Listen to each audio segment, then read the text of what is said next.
మేము అధికారంలో లేనప్పుడు 23 మంది శాసనసభ్యులే వెళ్ళిపోయారు. ఏమైందంటున్నా? ప్రజల నిర్ణయాలని ప్రభావితం చేయగలిగిన శక్తి పార్టీలు మారే వాళ్ళకు లేదు.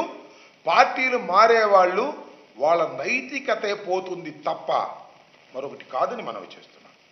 అధికారంలో ఉన్నప్పుడేమో జగన్మోహన్ రెడ్డి గారు బాగా నచ్చాడు. అధికారం పోయేటప్పుడు జగన్మోహన్ రెడ్డి గారి పద్ధతులే నచ్చలేదు. ఏంది ఇది నాకు అర్థం కాల. ఎవరైనా సరే నేను పేర్లు చెప్పదలుచుకోనా. ఇప్పుడంట జగన్మోహన్ రెడ్డి గారి పద్ధతి నచ్చలేదంట. అధికారంలో ఉన్నప్పుడు జగన్మోహన్ రెడ్డి గారి పద్ధతి నచ్చిందట.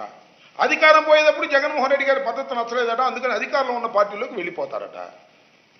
మీ నైతికత మీరు పాడు చేసుకుంటున్నారు. అలాంటి ప్రజలని ప్రజలు తిరస్కరిస్తారు తప్ప వారిని ఆదరించాలనేటువంటిది సత్యం. ఇది నేను చెప్పే సత్యం కాదు, ఇది చరిత్ర చెప్పిన సత్యం. వెనక్కు తిరిగి ఒకసారి చూసుకోండి. పార్టీ మారిన వాళ్ళలో 100 మందిలో 99 మంది ప్రజలు తిరస్కరించారు. ఎక్కడో ఒకటి అలా లోకల్గా ఉన్న సిచ్యువేషన్ ప్రకారం గౌరవించారేమో తప్ప పార్టీ మారిన వాళ్లకు రాజకీయ భవిష్యత్తు ఉండదు. చాలా స్పష్టంగా ఇవాళ చెప్తున్నాను. Note this point.